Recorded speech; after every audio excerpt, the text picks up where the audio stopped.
Olá, meu irmão, olá, minha irmã, paz seja contigo, seja bem-vindo. Você está no canal Bíblia Aberta, edificando vidas através da palavra de Deus. Olha só, o tema de hoje é sensacional.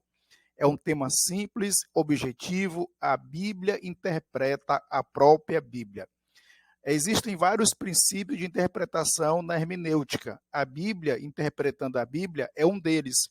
E por falta do conhecimento desse princípio, muitas heresias têm sido pregadas, muitos textos têm sido distorcidos, e por isso eu quero pedir a você que fique até o final desse vídeo, porque eu vou mostrar 5 exemplos de textos simples do dia a dia que são mal interpretados simplesmente por falta da aplicação desse princípio. Então fica comigo no máximo 10 minutos e aí eu tenho certeza que esse vídeo será edificante. Eu sou o pastor Fábio Pereira e se você é novo por aqui, aqui embaixo ó, tem um botão vermelho, clica nele e venha fazer parte da família, tá bom?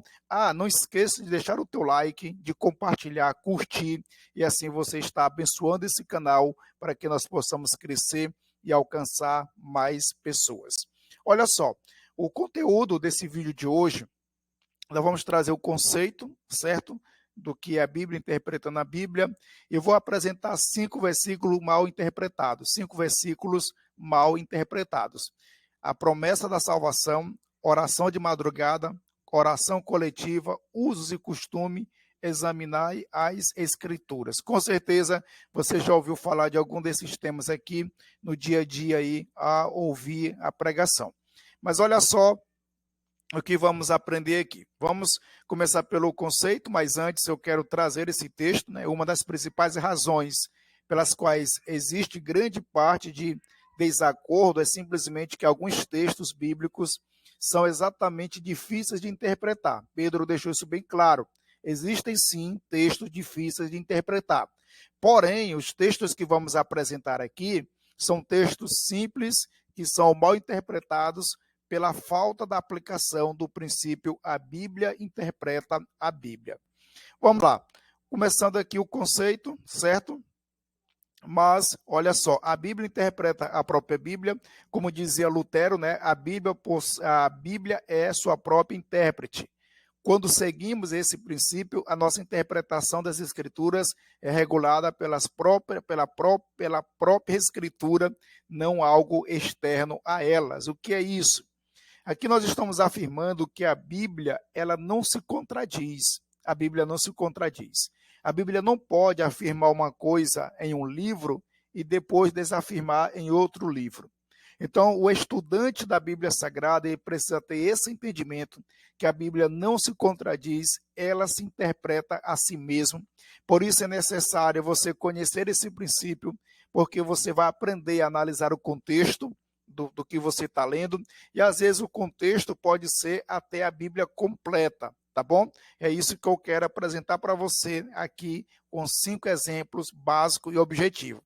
O conceito aqui é simples, a Bíblia interpretando a Bíblia, isso deixa claro que ela não se contradiz, que você não pode fundamentar o teu entendimento, a tua interpretação ou a interpretação bíblica em apenas uma passagem. Tem que analisar o contexto, tem que analisar a Bíblia em toda com harmonia, para que não sejamos precipitados e aí venhamos a propagar heresias, certo? Então vamos lá. Primeiro exemplo, com certeza você já ouviu alguém pregando, né, e dizendo que, baseado em Atos 16:31, responderam eles, crê no Senhor Jesus, será salvo tu e a tua casa. Com certeza você já ouviu esse texto sendo citado, principalmente nos momentos do apelo, certo? E aí vem a famosa frase, que a pessoa diz, olha, vem aceitar Jesus, e aí aqui é uma promessa, Jesus vai te salvar, e está prometendo salvar a tua casa.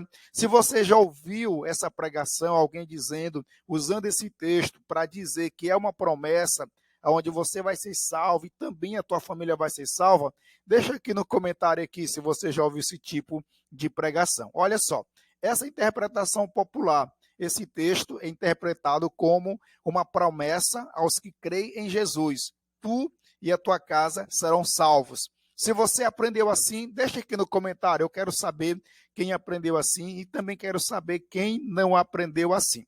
E aí você pode estar se perguntando, pastor, não é uma promessa? Não. Aqui entra o princípio, a Bíblia interpreta a Bíblia. Quando você analisa esse contexto, quando você lê o que vem antes, você vai perceber que aqui não trata de uma promessa, mas trata de uma orientação. É a resposta de uma pergunta que é feita. Paulo responde essa pergunta. Essa pergunta é, na verdade, uma orientação para aquele homem. Se ele cresce no Evangelho, se ele se convertesse a Jesus, ele seria salvo. Agora, se a família dele crer e se converter, também seria salvo. Que nós não temos uma promessa de salvação, nós temos uma orientação. Leia o contexto e você vai perceber de forma clara e objetiva que não se trata de uma promessa, mas de uma orientação, certo? Vamos lá. O tempo é curto e eu quero ser bem objetivo. Oração de madrugada. Com certeza você já ouviu isso em algum púlpito. Eu amo os que me amam e os que de madrugada me buscam, me acharão. A interpretação popular é: os que oram de madrugada acharão a Deus. Com certeza você já aprendeu isso. Deixa aí no comentário se você já aprendeu, se você já falou isso. Mas eu quero te dizer que, mais uma vez, utilizando o princípio, a Bíblia interpreta a própria Bíblia, você vai ver que esse texto não trata de oração, esse texto trata da sabedoria, da busca pelo conhecimento. É só você ler o capítulo 8 de Provérbios, você vai ver que o texto trata da busca pelo conhecimento. Aqueles que estudam de madrugada, que se debruçam pela madrugada para estudar, com certeza terão facilidade de guardar o conteúdo. Isso é comprovado até segundo a ciência. Então, desafio você a ler o contexto e você vai ver que não tem nada com oração, tá bom? Vamos lá, outro versículo. Esse aqui, a oração coletiva, com certeza você já ouviu, talvez você já usou, né? Está no culto, está na igreja, e aí deu poucos irmãos, né? Poucas pessoas estão presentes na igreja, e você, para tentar animá-los, você cita Mateus 18:20, pois onde se acham 2 ou 3 reunidos em meu nome, aí estou no meio deles. A interpretação popular é duas pessoas, ou mais de duas, onde elas estiverem ali reunidas, o Jesus estará ali com elas, né? Que ali há uma igreja. Onde estiverem 2 ou 3 em nome de Jesus, ele promete estar presente. Essa é a interpretação popular. Porém, eu desafio você a ler esse texto, Mateus, capítulo 18, principalmente a partir do versículo de número 15. Eu desafio você a fazer isso depois do vídeo e você vai ver que esse texto não está tratando de oração, mas da disciplina, da forma pela qual a igreja deve conduzir um irmão que não quer se arrepender do seu erro. Leia, eu desafio você a ler, e você vai ver que 2 ou 3 nesse texto referido são as testemunhas, tá bom? São as testemunhas que validam ali o fato do irmão não estar querendo se arrepender. É sério, irmão. Isso é muito sério. Eu desafio você a ler. Se você já usou esse texto para falar de oração, se já disse isso na igreja, deixa aqui no comentário, só para a gente saber. E eu desafio você a ler agora o texto, a partir do versículo 15, e você vai ver que não trata exatamente da questão da oração. Certo? Então vamos lá. Mais um versículo aqui.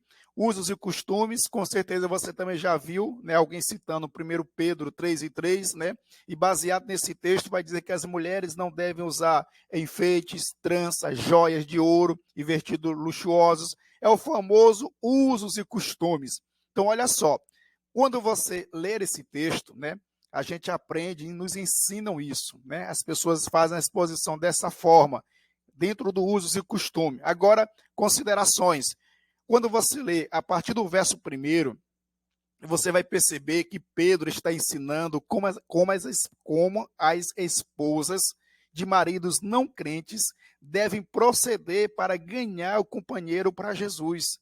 Pedro não está ensinando aqui sobre a questão do que pode e do que não pode. Ele não está ensinando sobre usos e costumes.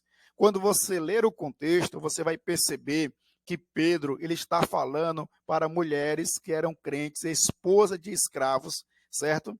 Elas foram elas foram assim entristecidas, abatidas, porque estavam desanimadas por alguns comentários da época. Aí Pedro está escrevendo, orientando elas, certo? De que elas, como elas deveriam proceder para alcançar ali a dádiva dos seus maridos, do seu marido terminar se convertendo ao Senhor. Então ele está tratando exatamente disso. Pedro não estava proibindo nada, certo? Até porque, irmãos, se você for ir nessa linha de pensamento, fora do contexto bíblico, você deve se atentar que o texto aqui é específico para mulheres casadas.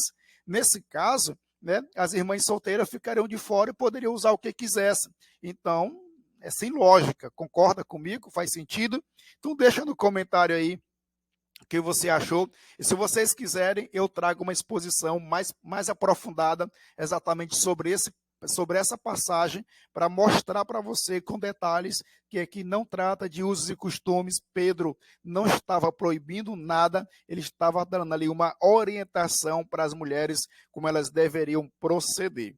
E para encerrar, né, eu prometi 10 minutos, para encerrar, nós temos aqui João 5,39, também muito conhecido e usado para dizer que Jesus mandou examinar a Bíblia. Só que, primeiro, o texto, quando você lê, a palavra está examinais, no plural, ou seja, na terceira pessoa do indicativo. Vocês examinam. Ou seja, Jesus está fazendo uma acusação aos fariseus, dizendo que eles examinavam, eles conheciam, mas não obedeciam, não praticavam. É isso que Jesus estava dizendo. Então, ele não estava mandando examinar a Bíblia como te ensinaram e como você aprendeu. Então, olha só, simples e objetivo. Eu desafio você a ler essas referências sem influência, tá bom? Só o texto, só a Bíblia. Leia o contexto e você vai entender exatamente aqui que eu estou te falando aqui. Quero encerrar dizendo, antes cresçam na graça e no conhecimento de nosso Senhor e Salvador Jesus Cristo. Se vocês quiserem que eu trate do texto de Pedro mais aprofundado, deixa aqui no comentário, mas deixa o teu comentário que eu prometo trazer um vídeo exclusivo sobre o assunto. Que Deus e Cristo nos abençoe. Até o próximo, em nome de Jesus.